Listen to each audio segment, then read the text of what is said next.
Ladies and gentlemen, welcome to another edition of Season Ticket Holders. I'm your host, Dane Lillingstone, and I have a very special State of Origin Game 1 wrap edition for you all. I was at the game last night. A very sad moment, if we can just take a moment of silence for all our Queenslanders, myself included. A very tough game. It was the biggest comeback in Origin history. I know, as a Maroon, sitting with the media in Sydney at Accor Stadium, it was challenging to watch what unfolded in those moments. The Kalyn Ponga send-off, was it a send-off?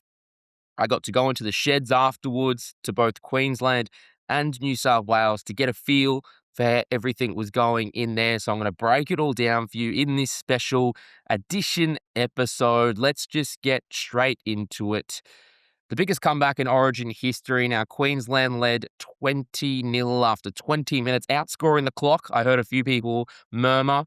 3 quick tries. Sam Walker looked incredible on debut at halfback. New South Wales hit back to trail 20-6 at halftime. Just as an insight, sitting at the match, surrounded by New South Wales media, both TV, print, online. The murmurs after even, I think, the second Queensland try was that Laurie Daly can't coach. We can't believe he's got a second stint at this. That was the prevailing sentiment throughout everyone that I came into contact, sitting in the media section in the stadium.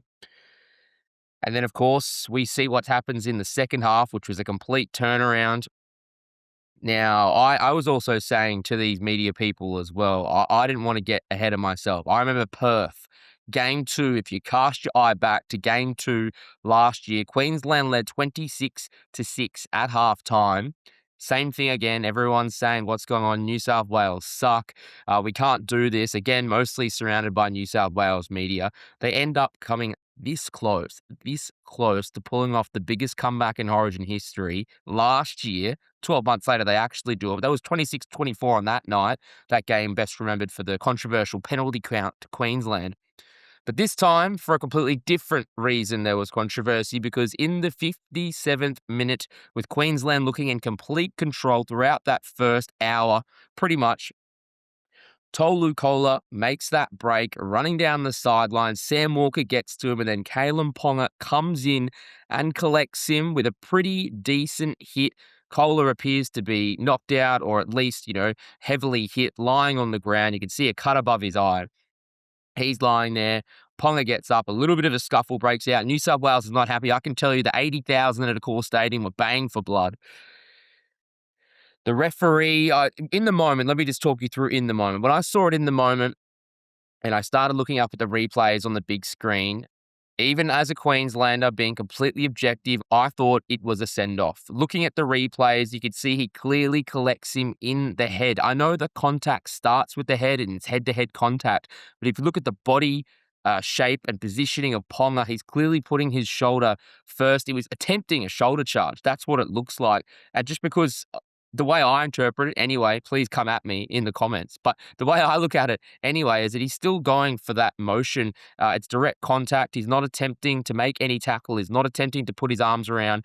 He's leading with his shoulder for a clear attempt at a shoulder charge. I know in Kalyn Ponga's mind, he's attempting just to make a big hit to fire up Queensland, try and make Kola turn the ball over, but it goes all wrong. He does collect him in the head. Obviously, you can see on the replays, I know there's a bunch of different angles flying around right now. Queensland and New South Wales fans are very angry. New South Wales fans aren't angry. I should say Queensland fans are very angry. New South Wales fans are going, what the hell? There's nothing wrong with this. The sentiment, of course, depends on which side of the border you're currently living in and supporting your team today. Now, Ashley Klein calls it over. And this is interesting because this is something you didn't really pick up being at the game like I was. But there was a discussion with the bunker in the ear and you can hear them talking about it. And basically Klein says, I get your point, which I believe the bunker trying to say that he thought it was less serious than a send-off, but he says it's clear, direct hit. He hits him in the head, and he's adamant, can't even be told by the bunker that it's a send-off. And I can tell you just from my Queensland friends group chat, that's the main sticking point for them today. They can't believe that a referee on the field wouldn't take the advice of the bunker and just go with his own head. Now, making matters worse is that the stats are coming thick and fast today. There has been 7 send-offs in Origin history, and 4 of them now belong to Ashley Klein. Now, you can cast your head back to 2023. That was the headbutt, push and throw between Jerome Luai and Reece Walsh. That was in the 79th minute of the game. Didn't affect anything. It was extreme at the time, but it didn't really affect the game. Cast our mind back to 2024. I was also at the game. Similar situation, not in game sense. The first half, Joseph Swat-Ali'i flies out of the line, rockets into Reece Walsh's head. That was a clearer send-off, and that was a clearer shot. It was earlier in the game. It ruined that game. There was not as much debate, but even then, I remember sitting in the media section then with New South Wales media supporters and them saying at the time they couldn't believe that it was send-off and they thought it was a sin bin. So again, it's state of origin, and even the media are prone to this, but it's hard to take those biases away. And I don't think there's any way to really put it down the middle of the line today. If you're a Queenslander fan, you know that you don't think that's a sin bin. You think it's a sin bin. If you're a New South Wales fan, you think it's a send-off. I think that's as clear as day today. That's now Klein's fourth send-off. Now, I've seen Ponga's comments. I was in the sheds. Ponga originally told us that he wasn't, the media people were saying he's not going to speak to anyone. Of course, it actually comes out that he didn't get charged at all, which has inflamed this theory that it shouldn't have been a send-off. He escaped with a grade 2 charge and was fined 23% of his match fee. He seemed to be pretty relieved. Now, I have heard his comments since. I wasn't in there at the time. He did end up doing towards the end of their the media are allowed into the dressing sheds after the game. Towards the end of that stint, he did end up speaking to a couple of the media who was still floating around. He said he didn't even realize it was a send-off at the time. He thought it was just a sin bin, and potentially he was going for a HIA as well. So he didn't even realize how serious it was. He said, shit happens. That is what he said. So he didn't totally defend it. He didn't think it was that serious. I mean, of course, any player would probably say that. But Kalyn Ponga is free to play on the weekend. Now, this is the turning moment. That happens no matter what you think of it. It does happen. Queensland has 23 minutes just about to try and hold on this game, and they almost did. Ethan Strange gets one call back, but then goes and scores on debut, had a fantastic game. Really, that big hit on Cameron Munster was incredible. Then Nathan Cleary, the Iceman, a lot of narratives around Nathan that he wasn't up to the Origin arena. He kicks a cool as you like, 40-20, ends up finishing it off with a try, and then with the scores 20-16 with 2 minutes to go, the ball goes up. James Tedesco says he told Cleary, put the ball up, puts the ball up, juggles, leaps, juggles over his head, and just puts it down in an all-time Origin moment. New South Wales leveled the scores with like a minute to go. Nathan Cleary to stop the conversion. He looks a bit nervy, does Nathan. The whole crowd's cheering him on. He does a little fake pump and eventually slots it over from right in front. New South Wales seal a 22-20 win. I can tell you Accor Stadium erupted. I actually don't think I've seen an atmosphere that good before at Accor Stadium. I would say last night was the best atmosphere I've ever seen for any sport I've seen there. I watched the Broncos Penrith grand final a few years ago. I've been to plenty of Origins there, probably like my fifth or sixth Origin there. That was the best atmosphere I've ever seen at Accor Stadium. Even when Queensland were doing well, the atmosphere throughout the night. But when they were coming back on that run, it was really dominated by blue last night. I did notice that. But geez, when they were making that run, it was even giving me sad chills, but it was giving me chills because the crowd was really behind that team and they went absolutely nuts, as you would in an all-time comeback. I then had to pick myself up because I had to go into the sheds and do my job for Fox Sports News, trying to speak to the players. Now, we went down into the sheds. I was trying to get to New South Wales first, but they were still wrapping up some Channel 9 commitments. I ended up getting into Queensland, where I spoke to Cameron Munster, the Queensland captain. And honestly, you'd think when you go into a losing Origin shed that the mood would be quite down, but I didn't really get that sense from the Maroons. They know it's game one. They know they dominated for the first hour of that competition. And they know that if they didn't get that send-off, there's probably a 99% chance that the Maroons hold on, no matter what New South Wales throw at them, and win that game. Ponga was, of course, their fullback. He was having a great game. He got picked over Reece Walsh and was proving all of his doubters right. Not that he had doubters, but a lot of people did think that Reece should be in there at fullback, Ponga potentially off the bench, but he went in there and showed why he is the Queensland number one. If he didn't get sent off, he would have been helping them lead them to victory. And then things really did fall apart. In any Origin arena, if you go a man down, it's hard enough 13 on 13. It's pretty hard to hold on, and they almost did. Now, Munster was pretty positive when I got to speak to him. They all had their shirts off for some reason, the Queenslanders. I don't know what's in the 4X. But he seemed in decent spirits. He knows the grit, determination they showed to hold on. And as you can imagine, I put it to him straight. Do you think it was a send-off? He said, no, I don't. He's going for the tackle. It's a head clash. I don't think you're going to find, obviously, a single person in that Queensland dressing shed that would say that they thought it was a send-off. But Cameron Munster was pretty adamant that he wasn't. He said he was very proud of Sam Walker's efforts and then he belonged in the Origin arena. And look, he came across as pretty proud in Queensland. He said, we don't need to change much heading into game 2. They knew they were on top. And I was surprised. I then got the chance to go over and talk to Sammy Walker. And he was probably the most distraught person in the room. Even though he's coming off his Origin debut, you would not be able to tell it on his face. I tried to ask him a few questions about the send-off. He said, look, he was, of course, a part of the tackle, so he wasn't giving me anything on his thoughts on what he thought about the tackle. And the only thing I could get out of him really was that he did say, it was a dream come true. And I was warned, actually, before I even spoke to him, the Queensland media manager was saying, look, I just want to warn you, he does get pretty down after a loss, and he was. He was very down. He didn't really want to talk. You could see it all over his face. He was heartbroken. So making his Origin debut, setting up the very first try for Queensland, threading the needle, putting in that nice kick for Robert Toyer in the first half, and just some nice touches really throughout the game. I said that to Munster too. He looks at home in the Origin arena, and he agreed. And poor Sammy, he's going to get his chance. I think he'll be there for game 2. I think that's his spot now, depending on what's happening with Dearden's injury. But he's not coming back in the next couple of weeks, as far as I'm aware. So you think Sammy will get his chance again with Cameron Munster, because they were forming a pretty good combination. So that was Queensland. Spirits weren't that bad. That's the sense I got walking out of there. And that's a team that is going to have full confidence going into game 2.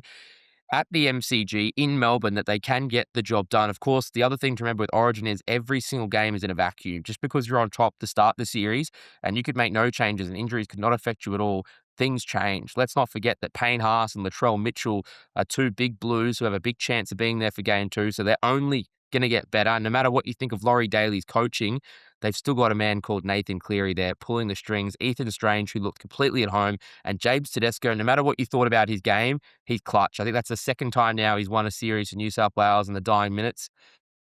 And I love chatting to Teddy, which takes me to, I did get to go over to the New South Wales sheds as well. That wraps things up. Now, I will tell you, Nathan Cleary snubbed me. I'm very sad, Nathan. I love you. But he did snub us because he'd already done a bunch of media by the time we and my Fox camera ended up getting into the dressing sheds. I was trying to wait patiently. He was trying to soak up the moment with some of his friends. I think his sister, Ivan Cleary, was there as well in the sheds with them. Ivan looked pretty happy with himself, having a couple beers. And Nathan basically said to us, no, I'm not going to do any more media. He was man of the match performance for this few try assists, that try. He was the orchestrator last night. I did get a chance to ask some of his teammates what they thought of this narrative about Nathan Cleary not being up to Origin, and they shrugged it off. James Tedesco, who I'm about to get to in a second, basically said it's laughable, the fact that people think that Nathan Cleary hasn't made his mark at the Origin arena. And for anyone who doubts him, I think now he's quite up to it. We saw it in the grand final a few years ago against the Broncos, the way he pulled off that miraculous comeback. And he's now done it in the Origin arena. So Nathan snubbed me, but I did get the chance to go and chat to James Tedesco, and I am going to be completely upfront. James Tedesco is my favourite New South Welshman. He's the guy that I like dealing with the most. I actually got to speak to him back in 2024, and I put that question to him. I said, the last time I spoke to you was actually in these sheds back in 2024. And it was after he was called in after being dropped, the captain at the time, in the beginning of the 2024 series. They had gone with Dylan Edwards. He got injured. They ended up having to draft Teddy in 11th hour, a few days out from the game. They bring him in, and I said, did you ever think you'd get back here? And look, I got the sense that he probably thought he didn't. He wouldn't. But he did say, look, I played some of the best football of my life the last couple of years to fight his way back. He talked about his pride and the passion that he has for that New South Wales jersey. And I just got to say, I love talking to Teddy. I think he's a great bloke. He's a great leader. and he's an amazing footballer. Great to have in your Supercoach team. I have nothing really bad to say about James Tedesco, probably other than the reason that he's a New South Welshman and plays for the Roosters. Take that away, and he's incredible. He'd fit in a Queensland Maroons jersey any day. But yeah, Teddy, obviously the game-winning moment. He was in really good spirits, happy to talk. Like I said, he said that stuff about Nathan. He said it was laughable that they thought he wasn't up to it. And yeah, he was pretty confident, I think, they're heading into game two. But he did also admit they weren't at their best. There's plenty to work on. I think anyone who watched football could understand it. That was a one that got away for Queensland. I don't think you say New South Wales won that game. I think you say Queensland lost that game because they were clearly the better team for the majority of that match. And if it wasn't for a decision, I'm not even going to call it controversial, but it's a polarizing decision. If it wasn't for that, Queensland win that game. And that's a completely different story. I did get to chat to Ethan Strange as well on debut.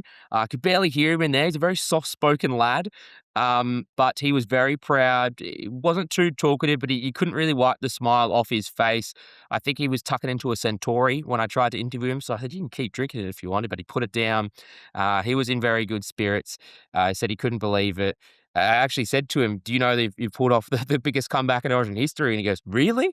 You should watch the video on Vox Sports News. He was actually completely shocked when I told him the news that that was the biggest comeback coming from 20-0 down to win an Origin game was the biggest margin ever. And I said, how are you going to celebrate, mate? And he said, with a cheeky smile, he said, a few beers. And I laughed and said, go enjoy it. And yeah, he's a great guy to chat to. And then the final one I got to catch up with in the sheds was Brian To'o. Didn't have his guest best game by his standards. But, he actually didn't give me too much, old To'o. I do love him. He's one of the greatest personalities in the game, but he didn't have too much to say. I think he probably had his head down a little bit, but he was putting on a brave face, which was surprising. He can be quite cool, jokey, funny, and that type of thing. Even with the media, you see his social media and that type of thing as well. But yeah, I got the sense that maybe he was a bit hard on himself for that game, and I don't know, could be wrong, but yeah. Anyway, that's the inside from the sheds, guys. I'd say two teams there, very different narratives, especially heading into game two. Does Reece Walsh get his way back into this Queensland team somehow? You'd have to think Billy Slater would be very happy with the game plan, that Queensland don't have to change too much. And for New South Wales, like I said, the New South Wales media were banging for Laurie Daly's head, midway through that first half. Now he's 1-0 up in an Origin series. So it's going to be very interesting to see how these teams heading into game two in Melbourne. And guys, I just would like to thank our sponsor, National Freight Management. They handle everything from cartons through to pallets nationwide. You can find more information on nationalfreightmanagement.com.au. Gerard and the team do a great job. I actually have a bet with Gerard on this series. He has bet me if New South Wales win, I will have to do a podcast in a New South Wales jersey. So I'm sorry to tell you, Gerard, that won't be happening. And if Queensland win, he is going to get me a personalised Maroons jumper, and I'll be wearing that on our first pod after the Origin series concludes. Guys, thank you very much for listening to this special edition. It would be a big help if you give us a 5-star rating on Spotify and Apple. Any little engagement like that helps. As always, take care, bring on Origin. We'll talk to you soon. Bye-bye.